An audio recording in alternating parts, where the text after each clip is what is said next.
Kemarin pensiun tahun 2020, jadi dengan masa kerja 35 tahun. Alhamdulillah tetap sehat. Bisnis yang saya jalani sekarang, jadi saya sudah menyiapkan sebelum pensiun dari PLN, 5 tahun sebelum pensiun.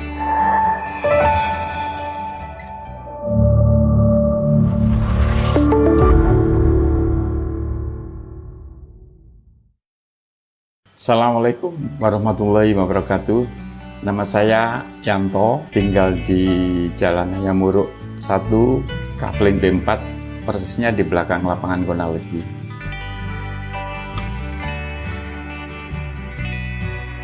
Perjalanan hidup saya dimulai dari Gonalegi karena asli orang Gonalegi. Dari kecil sekolah dasar di Gonalegi, SMP di Gonalegi, kemudian baru SMA-nya di Kepanjen. Jadi setelah lulus SMA sempat gak kuliah memang. Jadi mengikuti keinginan saja, bakat yang ada, saya bekerja ikut teman-teman yang bergerak di bidang seni, teli, melukis, gitu-gitu. Ikut sampai itu tahun 83 sampai 85. Nah, di tahun 85 itu dapat kesempatan kerja di perusahaan PLN, perusahaan listrik negara. Mulai 85 sampai kemarin pensiun tahun 2020. Jadi dengan masa kerja 35 tahun. Alhamdulillah tetap sehat.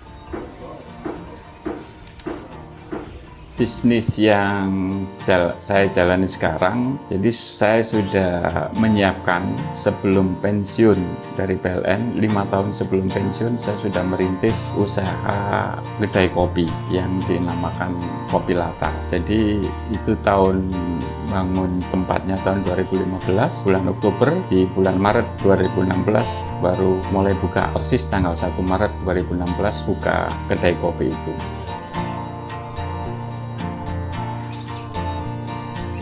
Tapi sebelum kedai kopi, dulunya sudah pernah merintis usaha rumah Denis. Jadi pakaian-pakaian dengan merek Denis itu kita mulai merintis di Gonalegi untuk buka toko pakaian itu.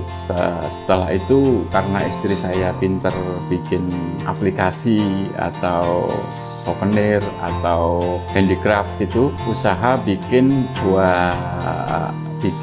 tas-tas dari kain itu kemudian diaplikasi dengan kain perca.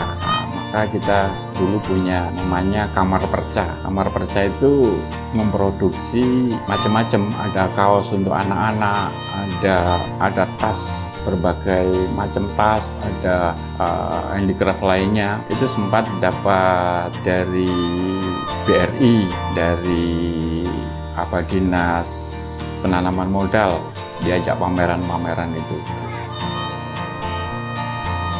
Terus berjalan, jadi sempat beriring dengan kedai kopi. Kamar Perca tetap berjalan, kedai kopi juga berjalan. Tapi akhirnya yang Kamar Perca itu tertinggal. Jadi sekarang nggak ada yang ngurusi Kamar Percanya. Sekarang full di kedai kopi. Itu dalam perjalanan 5 tahun sebelum pensiun dari PLN. Pas, jadi begitu pensiun ini sudah jalan.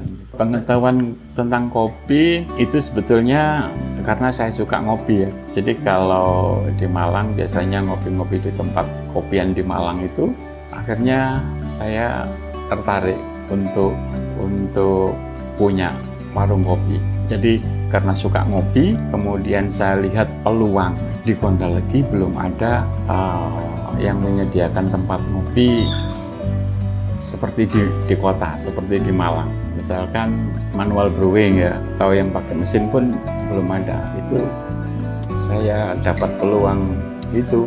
Oh, berarti di Gonalegi perlu ada kopi semacam ini. Itu baru ide terlintas ide gitu. Kemudian saya bikin konsepnya seperti apa. Baik konsep tempat maupun konsep sajian minuman makanan. Kemudian baru momennya yang pas saya kapan mau mulai. Jadi di samping karena persiapan untuk masa pensiun juga, perintisnya harus sudah dimulai sejak ini ya, 5 tahun sebelum pensiun.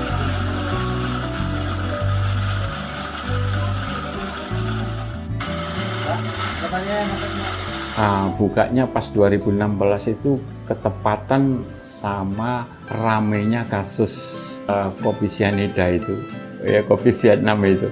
Jadi banyak orang yang penasaran dengan kopi Vietnam, seperti apa kopi Vietnam itu. Lah muncullah di Kondaleki ada namanya kopi Vietnam itu dibuka, merintis tempatnya itu Oktober 2015, 1 Februari sampai 28 Februari itu sudah buka, tapi saya free kan, jadi selama 1 bulan itu free. Jadi untuk teman-teman, untuk komunitas, untuk tetangga, untuk ini pokoknya yang datang ngopi untuk perkenalan jadi free. Sampai yang datang itu nggak mau datang kalau nggak bayar, saya malu kalau free terus itu.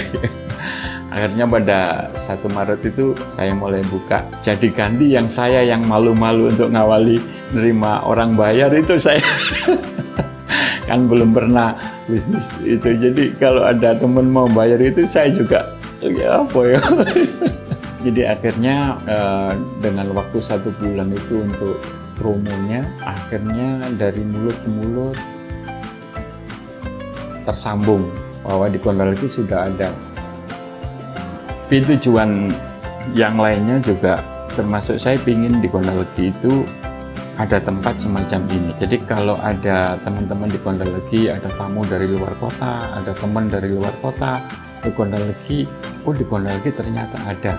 Jadi Kondaleki nggak malu kalau kedatangan tamu dari kota lain, ternyata ada tempat untuk ngopi yang semacam ini.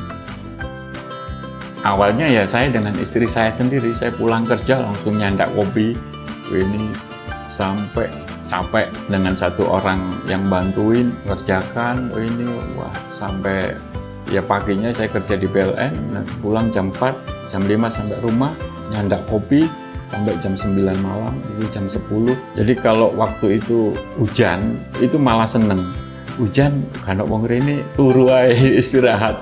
Jadi nggak ada yang kesana, malah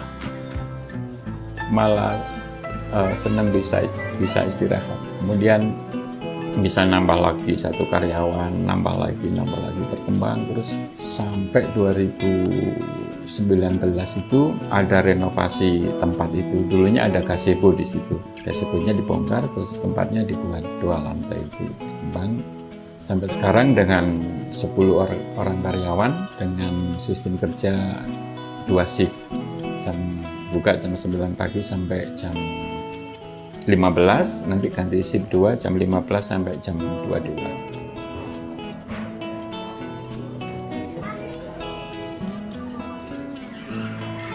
Jadi keuntungannya karena kopi latar yang pertama di Kondaleki, karena menjadi yang pertama itu salah satu keuntungan dikenal lebih dahulu, sudah familiar lah. Yang kedua, konsep tempatnya saya kira nyaman karena jauh dari bising jalan raya, jadi kalau untuk suasana tenang itu pas. Kemudian ini saya yang terus setiap hari ngurmat tanaman itu, soalnya harus tanamannya harus terlihat segar semua, suasananya tanpa musik, tanpa radio, tanpa pengeras. Sampai di situ saya kasih tulisan dilarang cerawak, itu karena benar-benar saya menjaga supaya situasinya tenang untuk ngopi, ngobrol, nyantai gitu. Jadi kalau kelebihan yang lain, misalkan kopinya saya kira semua hampir sama lah untuk kopi, ada jenis-jenis robusta, arabica itu mungkin penyajiannya yang lebih. Kemudian ada satu yang tidak ada di mana-mana, yaitu tahu inui ya. Karena tahu model gitu belum ada, repot mau memberi nama tahu berontak juga bukan. Akhirnya saya kasih nama tahu inui. Kalau dibalik Yuni, nama istri saya. Jadi namanya tahu inui karena. Soalnya tadi sempat saya pesan 2 kali. 2 kali. Penasaran, ya mau tahu berontak bukan tahu berontak. Oh, iya. Terus ada kalau nasi itu nasi nyet-nyet itu sebetulnya ayam geprek itu ya, cuman biar namanya beda, nyet-nyet. Ada sekopulu itu nasi sama ayam kampung yang dikasih kuah pedas. Terus ada ayam bloko loko itu artinya apa adanya gitu, ayam goreng kasih sayur, kasih lalapan. Terus ada cuimi. Cuimi ini kalau anak muda belum banyak yang tahu nama cuimi itu apa. Sebenarnya kan ya mie pangsit. Kalau alhamdulillah kalau di bidang kopi ini masih aman-aman saja. Tapi sebelum kopi dulu waktu di Rumah Denis itu mengalami kebangkrutan. Jadi Rumah Denis dulu di Banda Legi juga belum ada. Kita buka Rumah Denis pakaian anak-anak itu, pakaian busana muslim anak-anak itu, cewek dan cowok. Itu sudah berjalan lancar. Kemudian kita juga inginnya kan bisa bermitra, gandeng orang yang butuh pekerjaan, mana ada orang-orang yang butuh kerja mau ngambil barang, kemudian dia pasarkan lagi. Nah, kita juga dapat hasil dari sana supaya sama-sama bisa bekerja. Tapi begitu banyak yang ngambil, ya ada beberapa orang yang ngambil dengan jumlah yang banyak, ternyata nggak kembali. Jadi nggak ada penyetoran kembali, barangnya nggak ada. Karena nggak ada jaminan ya, dia nggak naruh jaminan, harus nyari. Ada salah satu yang sampai 25 potong itu ternyata digadaikan. Dia ngambil barang mau dijual, ternyata masuk gadai. Jadi kami harus nebus ke gadai itu. Terus ada lagi yang belum bayar-bayar, ditagih, marah-marah. Ada lagi yang belum bayar, ditagih, sudah pergi. Itu akhirnya harus tutupnya dengan modal yang besar karena kita ngambilnya cash ya di Surabaya. Terus di sini jualnya bisa dibayar sampai 3 kali bayar. Itu kan ini sekali, riskan sekali. Yaitu kalau di bidang usaha berputus asa, nggak bikin usaha lagi karena jadi apa ya, baru bikin usaha yang Rumah Denis itu sudah ketipu kayak gitu. Tapi nggak ini lagi, akhirnya nyoba yang kamar perca itu. Nah, kamar perca ini karena istri saya punya keterampilan untuk bikin aplikasi, memanfaatkan barang-barang apa istilahnya, bekas ya, perca itu kain-kain kecil-kecil bekasnya dikonveksi, dipenjahit gitu-gitu ya. Kemudian ditempel di aplikasi, kemudian kebetulan punya mesin jahit ya. Nah, itu pun kita menggandeng dengan teman yang biasa mengerjakan konveksi untuk bikin kaosnya. Teman-teman yang bisa menjahit tas untuk bikin tasnya. Itu udah berjalan sampai berapa tahun itu, sampai pernah dapat penghargaan dari Menpora, waktu itu Ray Suryo. Jadi anak saya ngangkat usaha ini untuk dipresentasikan di lomba wira usaha muda, yaitu sampai dibawa ke Jogja, ke Kalimantan untuk mempresentasikan usaha kamar perca itu. Tapi dengan berjalannya dengan kopi ini, dulu sempat yang di salah satu ruang di sana itu untuk toko kamar perca itu, di ruang lainnya untuk kopi. Jadi orang kopi bisa sambil cari. Budaya kerja yang kami terapkan gini, jadi balik ke usaha ini, sebetulnya kalau dihitung-hitung nggak profesional sama sekali pengelolaannya. Jadi kenapa nggak profesional? Karena saya nggak punya catatan belanjanya habis berapa, omsetnya berapa, keuntungannya berapa, nggak ada. Jadi pokoknya barang yang habis mana ya beli, kemudian sekarang dapat berapa ya.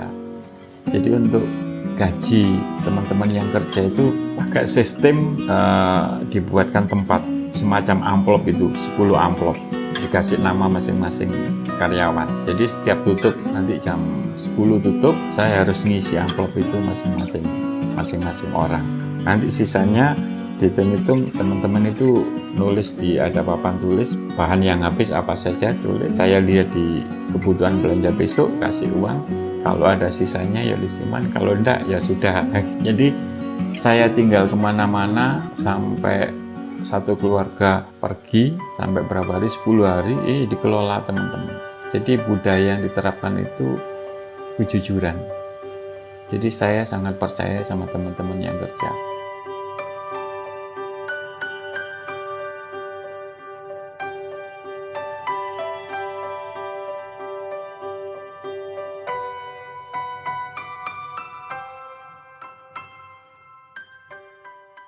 sebetulnya hubungan dengan pelanggan yang familiar atau yang bersahabat itu. Jadi nggak apa kalau istilahnya di Jawa itu perhitungan itu loh ya. Jadi 1.000 itu dihitung lah gitu. Jadi kita gampang-gampangan.